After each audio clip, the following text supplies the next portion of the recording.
오늘 우리에게 주시는 말씀은 사도행전 5장 42절 말씀입니다. 그들이 날마다 성전에 있든지 집에 있든지 예수는 그리스도라고 가르치기와 전도하기를 그치지 아니하니라. 아멘. 할렐루야. 아멘. 할렐루야. 아멘. 우리 귀한 만남 허락하신 우리 하나님께 감사와 찬송을 올려드립니다. 우리 옆에 계신 분들과 우리 한번 인사할까요? 우리 사랑합니다. 축복합니다. 네, 우리 손도 한번 꼭 잡아주시고요. 네, 감사합니다. 우리 오늘 하나님께서 예비하신 은혜가 오늘 저와 여러분들에게 있기를 주님의 이름으로 축원합니다. 특별히 오늘 또 말씀을 전할 수 있도록 배려해 주신 우리 담임 목사님과 우리 장로님들께도 진심으로 감사를 드립니다.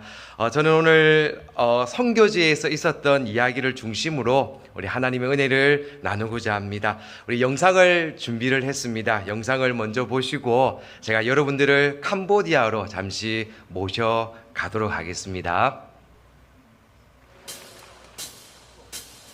주를 찾는 모든 자들이 주로 말미암아 기뻐하고 즐거워하게 하시며 주의 구원을 사랑하는 자들이 항상 말하기를 하나님은 위대하시다 하게 하소서. 주를 찾는 모든 자들이 주로 말미암아 기뻐하고 즐거워하게 하시며 주의 구원을 사랑하는 자들이 항상 말하기를 하나님은 위대하시다 하게 하소서.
할렐루야, 아멘. 감사합니다. 우리 하나님께 영광을 올려드립니다. 제가 캄보디아에서 이곳에 오면서 캄보디아 사행시를 한번 만들어 봤습니다. 사행시. 여러분들 캄보디아 우리 사행시 운을 한번 띄워 주시겠습니까? 캄캄합니다. 보이지 않습니다. 뒤지겠습니다. 마지막은요? 주님. 예. 제가 캄보디아 사행시를 한번 적어봤는데요. 제가 처음에 캄보디아 선교 10년만 하면 이제 뭔가 자리도 잡고 또 뭔가 좀 이렇게 이루었고 좀 알겠지, 또 이 분야의 전문가가 되었겠지라고 생각을 했는데요.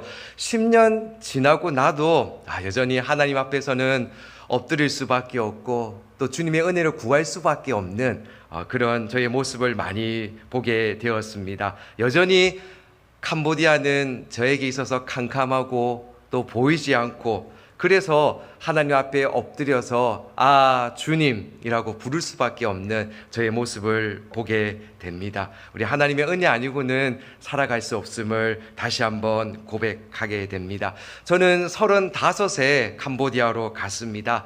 2살, 4살 두 아이를 엎혀매고 캄보디아에 가서 생각해보니 제가 잘나서 지금까지 온 줄 알았는데, 그래요. 하나님께서 정말 키워주셨고 또 여기까지 함께 오셨음을 다시 한 번 더 믿음으로 고백하게 됩니다. 여기 앉아 계신 우리 대형 장로교 성도님들 보니까요, 이상하게 저희 어머니 보는 것 같고 마음이 참 이렇게 짠해지는 게, 제가 이곳에 와서 이야기 들으니까요, 그냥 미국은 참 좋은 나라고 잘 사는 곳이다라고 이야기 들었지만, 또 우리 성도님들 한 분 한 분 참 어렵게 살아오시고 또 이곳까지 참 어렵게 하루하루 힘들게 또 신앙생활 해오고 계시다고 제가 이야기를 들었습니다. 우리 하나님의 은혜와 또 하나님의 위로하심이 우리 대형 장로교회 성도님들 한 분 한 분 가운데 있기를 주님의 이름으로 축원합니다. 할렐루야, 아멘. 여러분, 캄보디아는 날씨가 어떨까요? 여러분, 캄보디아 날씨가 딱 두 가지라고 이야기합니다. 더운 날과 더 더운 날, 이렇게 두 가지가 있다고 합니다. 여러분, 미국도 이제 최근 몇 년간 날씨가 많이 더워졌다고 이야기하는데, 그래도 제가 보니까 캄보디아가 더 많이 더운 것 같습니다. 제가 이렇게 1년 내내 이렇게 반팔 셔츠만 입고 다니는데 저희 아내가 저보고 여보 당신 너무 지겨워, 좀 옷 좀 바꿔 입어, 이런 이야기를 종종 합니다. 여러분, 계절의 변화가 있으면 좀 거기에 맞게 몸가짐을 새롭게 하고 정신도 새롭게 하고 목표도 점검할 수 있는데, 그냥 날씨가 덥다 보니까 그렇지 못한 것이 늘 아쉽습니다. 여러분, 이 날씨가 더운 거, 그리고 환경이나 음식이나 또 언어나 이 문화는 저에게 있어서 불편한 것은 맞지만 그래도 시간이 지나니까 어느 정도 적응이 됩니다. 그런데 저에게 있어서 가장 어렵고 힘든 것이 있다면 이 영적인 무기력함입니다. 이 외로움과 좌절감이죠. 나름대로 사역을 열심히 한다고 했는데 열매가 없을 때, 그때는요 정말 앞이 캄캄합니다. 주님 살아계십니까? 왜 이렇게 잘 안 됩니까? 라고 원망하고 또 때로는 불평하게 됩니다. 그럼에도 불구하고 이 믿음의 끈, 신앙의 끈, 기도의 끈을 놓치지 않으려고 나름 또 부단히 애를 쓰고 있습니다. 여러분, 캄보디아는 아시다시피 이 90% 이상이 불교 신자입니다. 여러분, 신자라서 신자라기보다는 그냥 불교 문화 가운데 자연스럽게 노출이 되어 있는 거죠. 아이들 다니는 이 공립학교 대부분도 절 안에, 사원 안에 학교가 같이 있습니다. 또 부모가 너무나도 가난하다 보니까 이 아이를 절에 갖다가 맡깁니다. 절에 맡기면 절에서 먹여주고 재워주고 공부도 시켜주는 겁니다. 자연스럽게 이 불교 문화와 신앙을 배우게 되는 겁니다. 여러분, 최근 몇 년 동안 이 캄보디아 시골에서 많은 젊은이들이 이 수도 푸놈펜으로 일자리를 얻고자 몰려들고 있습니다. 이런 급속한 도시화로 인해서 물가는 많이 오르고 또 반면에 사회 기반 시설이 미비하다 보니까요, 정말 먹고 살기 힘든 곳이 캄보디아입니다. 열심히 일을 하고 열심히 노력해도 한 달 노동자 월급이 250불에서 300불 정도 됩니다. 부모는 공장에 일하러 가고 아이들은 하루 3시간 학교 갔다 오면 그 외의 시간은 사실 거의 방치되고 있습니다. 초등학생인데도 글을 읽고 쓸 줄 모르는 아이들이 참 많습니다. 제가 사진을 하나 준비했는데요. 이 사진은요, 우리 부모들이 이제 공장에 일을 하러 갈 때 출근하는 모습입니다. 우리 한국에서 수입된 이 포터 트럭에 한 40명에서 한 50명 정도 이렇게 사람들이 타고 출근을 합니다. 자세히 보시면 흰색 종이에 215달러라고 적혀 있는데 최저임금을 이만큼 받을 수 있게 해달라고 정부에 요청하는 그런 이렇게 시위입니다. 그렇기 때문에 이거 가지고는 도저히 살 수가 없으니까 남편과 아내가 둘 다 일을 합니다. 그래도 이분들이 살아가는데 정말 어렵지만 그래도 아침 일찍 일을 하러 다니고 그렇게 합니다. 여러분, 또 하나의 사진을 보시면 캄보디아에서 가장 중요한 교통수단, 여러분 오토바이입니다. 오토바이. 네, 오토바이. 여러분, 이 사진에 보면 가족이 몇 명 타고 있는가요? 네, 5명요. 여러분, 뒤쪽 바퀴에 보면 아이 한 명이 매달려 있는 거 보이시나요? 네, 바퀴에도 있고요, 엄마 아빠 사이에도 있고 6명의 한 가족이 출근하고 등교하는 모습을 사진으로 담았습니다. 여러분, 이게 일상의 캄보디아 수도 푸놈펜의 모습입니다. 여러분, 또 하나의 사진을 보시면요, 제가 2013년에 캄보디아에 가서요 2년간 언어 공부하고 그 이후에 이제 교회를 개척했습니다. 여러분, 개척했다고 해서 교회를 렌트해서 또 건물을 짓고 이게 아니라 처음에는 나무 밑에서 시작을 하거든요. 우리 선교사님들 또 계시지만 나무 밑에서 시작을 해서 또 조금 지나서 방 한 칸 또 앞마당 빌려가지고 예배를 드립니다. 한 주에 5달러를 주고 이 남의 집 마당을 빌려가지고 예배를 드리고요. 저하고 저희 아내하고 기타 치면서 찬양하고, 앞에 흰 색깔 쪽에 달력입니다. 달력 뒤쪽에 캄보디아 글씨로 찬양을 적어가지고 아이들에게 가르쳐주면서 말씀을 전하고 또 예배를 드리고 했습니다. 하나님의 은혜 가운데 시간이 좀 지나서 교회를 건축하게 되었고요. 다음 사진을 보시면요, 지금은 너무나도 아름답고 깨끗한 환경에서 100명에서 150명의 아이들과 함께 또 예배를 드리고 있습니다. 아이들이 얼마나 또 예쁘고 또 귀한지요. 여러분, 이 하얀색 도화지 아시죠? 거기에 그림을 그려 나가는 우리 아이들의 마음이 정말 순수하고 깨끗합니다. 하나님의 말씀의 펜을 가지고 그림을 그려 나가는데요, 이 아이들이 정말 아름답게 성장하도록 신앙의 위대한 일꾼들이 되도록 기도하는 마음으로 사역을 하고 있습니다. 여러분, 캄보디아에는 선교사님들이 제법 많습니다. 각자 받은 달란트를 가지고 다양한 분야에서 열심히 사역을 하고 있습니다. 학교를 세워서 또 교육 선교하시는 분도 계시고요, 병원을 세워서 의료 선교하시는 분, 어린이 사역하시는 분, 대학생 캠퍼스 선교하시는 분 다양합니다. 저는 캄보디아 푸놈펜 이 도시 외곽에 현지인 교회를 개척해서 하나님의 은혜 가운데 이제 선교 센터를 건축하게 되었고, 또 그 안에 올리브 교회와 또 영어 학교 그리고 대학생 기숙사를 통해서 복음을 전하는 그런 선교 사역을 감당하고 있습니다. 여러분, 다음 사진을 한번 보시면요, 여러분, 제가 사역하는 이 마을에 좀 무엇이 좀 필요할까 고민하며 기도하는 가운데 원래는 캄보디아 국어 교실을 시작하려고 마음을 먹었습니다. 아이들 중에 학교는 다니지만 글을 읽고 쓸 줄 모르는 아이들이 많았는데, 이 아이들의 부모가 원하는 게 우리 아이들 영어를 좀 가르쳐 달래요. 영어를 배워야지 장사도 할 수 있고 또 또 취직도 할 수 있고 하니까 영어 학교를 좀 열어달라는 겁니다. 그래서 저희가 센터 안에 방 한 칸은 교실을 준비해서 또 영어 학교실을 시작했습니다. 매일 저녁에 우리 아이들이 와서 영어를 배우고요. 영어 성경도 배우고 영어 찬양도 배우고 그렇게 하고 있습니다. 좋은 소문들이 많이 나서 또 벌써 대기자가 한 20명 정도 기다리고 있습니다. 그래서 제가 캄보디아 돌아가면 또 하나의 반을 개설하려고 준비하고 있습니다. 여러분 또 하나의 사진을 보시면 저희가 교회 사역과 또 영어 학교 사역 그리고 어떤 사역에 조금 더 집중을 할까 기도하는 가운데 사람을 키우는 일, 예수님의 제자 삼는 일에 좀 집중하자 해서 대학생 기숙사 사역을 시작을 했습니다. 그래서 저희 센터 안에 저희 사택이 있고요. 또 8명의 캄보디아 대학생들이 저희와 함께 살고 있습니다. 한번 물어볼게요. 12명의 식구가 한 지붕 아래 살아가는 것이 쉬울까요? 어려울까요? 아유, 어떻게 아십니까? 네. 아유, 12명이 함께 사니까요. 쉽지가 않습니다. 만만치 않아요. 네. 문화도 다르고 언어도 다르고 그런데요. 이 사역이 정말 중요한 것임을 저희가 알기 때문에 조금 힘들어도 함께 살아갑니다. 근데요, 지금 몇 년이 지나니까요, 이제 재미가 있어요. 이 아이들이 있으니까요, 활기가 있고 또 복닥복닥 하고요, 재미가 있어요.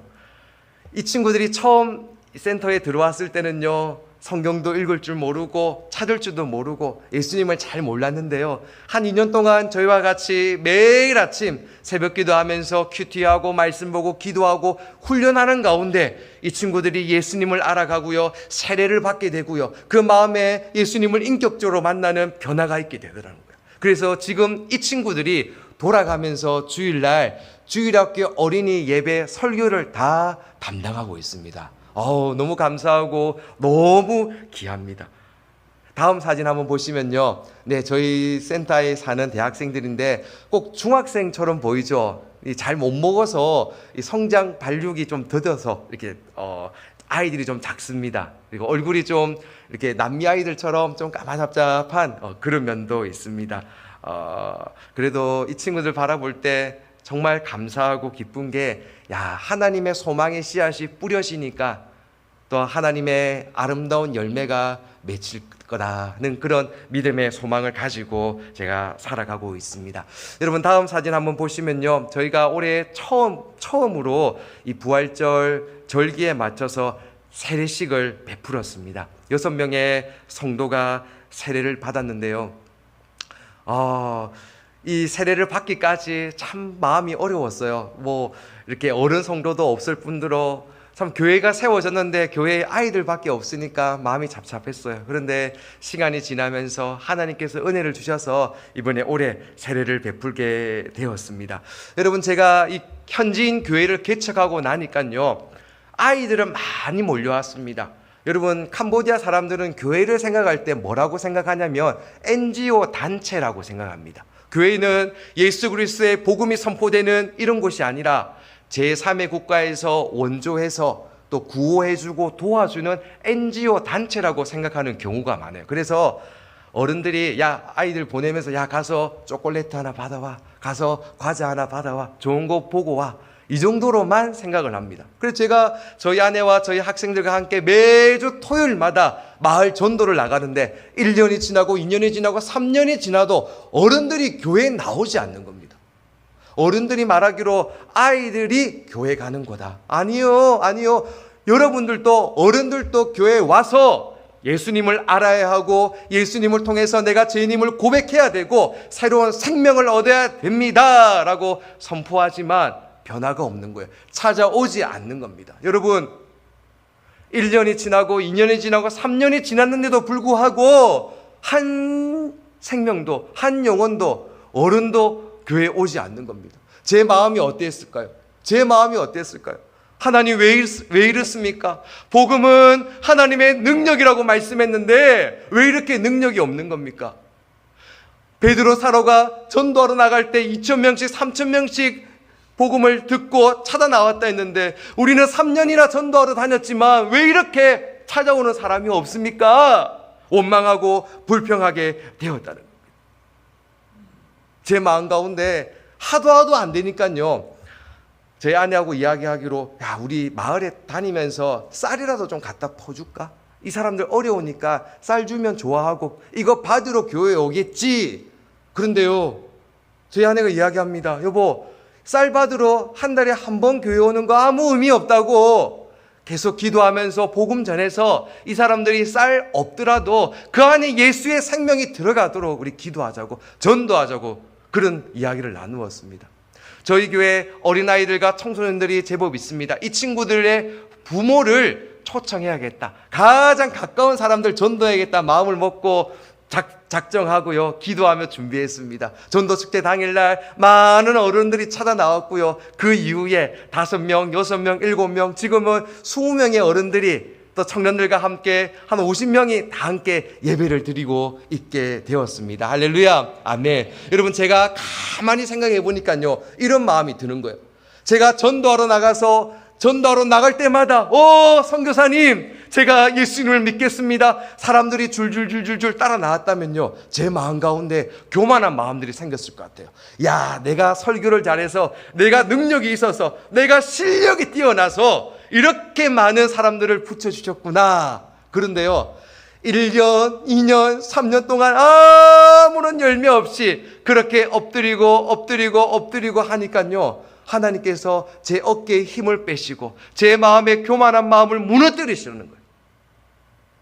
다 얻고 하나도 없이 엎드리니까요, 이제 힘을 빼니까요, 10년이 지나서 이제 하나님께서 조금씩 사람을 붙여주는 것을 경험하게 되었다는 겁니다. 할렐루야, 아멘.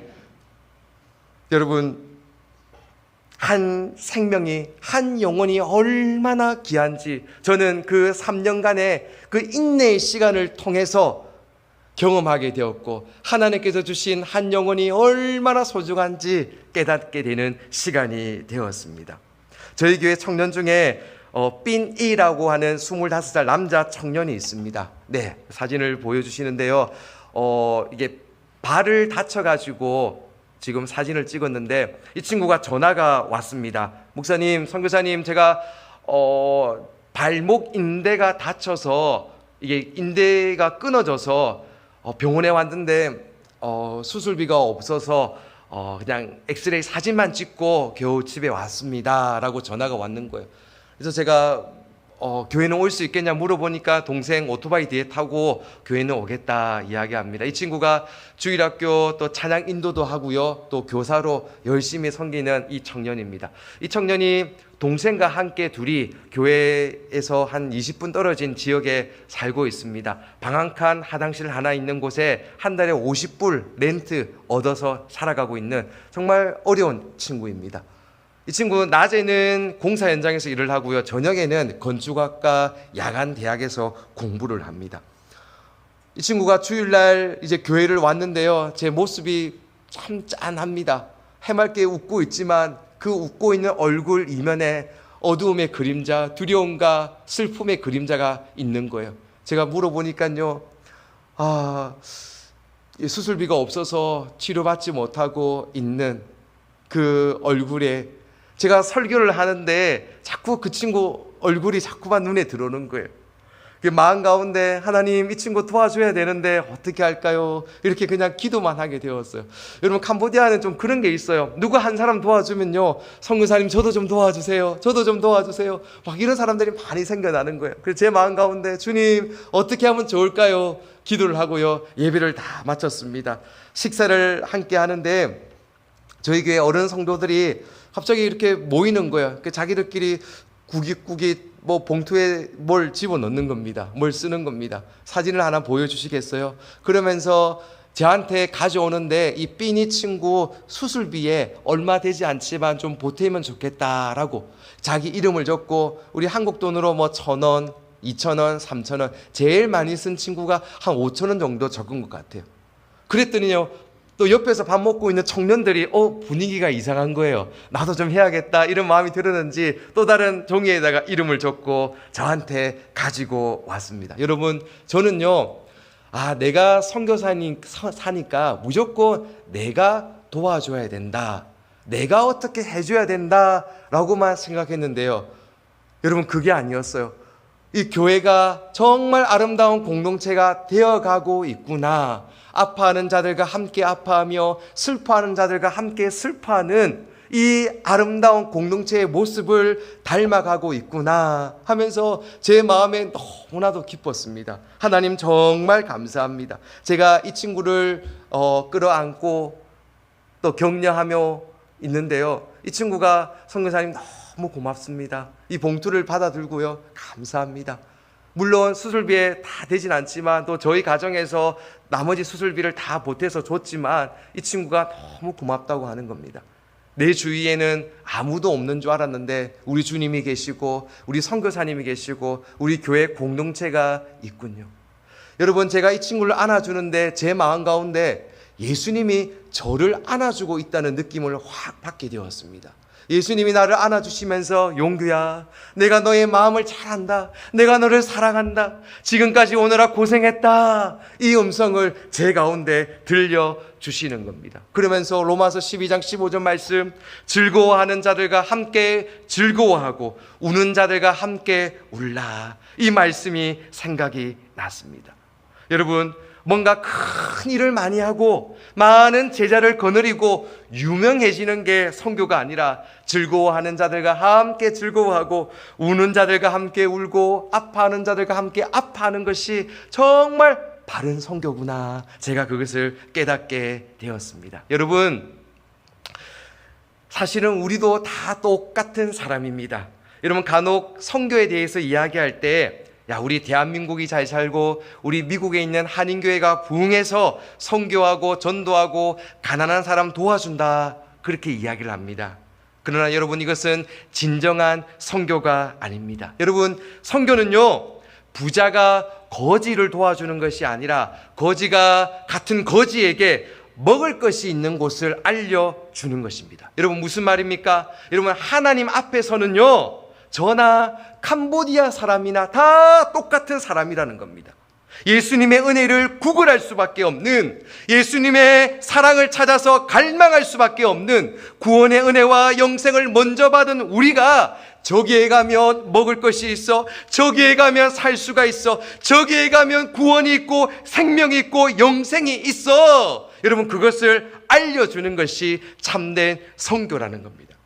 여러분, 같은 거지인데 하나님의 은혜로 먼저 구원받은 우리가 복음의 빚을 갚아 나가는 것이 바른 선교입니다. 여러분, 이 전제가 분명할 때 바람직한 선교가 이루어지는 것입니다. 이것이 바로 하나님이 원하시고 기뻐하시는 선교의 본질입니다. 여러분, 오늘 우리가 읽었던 우리 사도행전 5장 42절 말씀에 그들이 날마다 성전에 있든지 집에 있든지 예수는 그리스도라고 가르치기와 전도하기를 그치지 아니하리라. 여러분, 이 말씀은 초대교회 성도들에게 해당되는 말씀이 아닙니다. 여러분, 그들이 모든 사람을 다 지칭하는 단어입니다. 그리고 어느 한 날만 아니라 날마다 예수를 그리스도라고 가르치기와 전도해야 된다는 말입니다. 여러분, 우리 교회의 사명이 무엇입니까? 우리의 사명이 무엇입니까? 하나님께서 나와 우리에게 주신 사명은 영혼을 구원하는 것입니다. 여러분, 전도하고 선교하는 것이야말로 우리의 사명이요, 교회의 사명인 것입니다. 여러분, 교회는요, 전도와 선교를 통해서 그 힘을 외부로 발산하지 않으면 그 힘이 내부를 분열시킵니다. 전도와 선교를 통해서 힘을 외부로 돌릴수록 교회는 항상 신선하고 활기가 넘치게 되는 겁니다. 여러분, 그래서 신학자 에밀 부르노라는 사람이 불은 타는 것으로 존재하듯이 교회는 전도하고 선교함으로 존재한다, 이렇게 이야기합니다. 여러분, 하나님이 우리를 하나님의 자녀로 부르셨습니다. 그리고 무슨 일을 하든지 하나님을 자랑하고 증거하는 삶을 살라는 사명을 주셨습니다. 그러할 때 여러분, 사도행전 2장 47절 말씀 보니까요, 주께서 구원받는 사람을 날마다 더하게 하시니라. 사도행전 16장 5절 말씀 보니까요, 이에 여러 교회가 믿음이 더욱 굳건해지고 그 수가 날마다 늘어가니라. 여러분, 내가 있는 곳에서 복음을 전하고, 내가 가지 못하는 곳이 있다면 물질을 보내고 기도로 함께하고, 여러분 모든 장소 어디에서든지 복음이 필요한 사람들에게 복음을 전하는 우리 대형 장로교회 성로님들이 되시기를 주님의 이름으로 축원합니다. 구원의 은혜와 영생을 먼저 받은 우리가 저기에 가면 살 수가 있어, 저기에 가면 구원이 있고 생명이 있어, 그것을 알려주는 참된 전도자가 되시기를 바랍니다. 하나님의 은혜로 먼저 구원받은 우리가 복음의 빚을 갚아 나가는 복되고 거룩한 삶을 살아 나가시기를 주님의 이름으로 축원합니다. 아멘. 기도하겠습니다. 주님만 내 도움이 되시고 주님만 내 빛이 되시는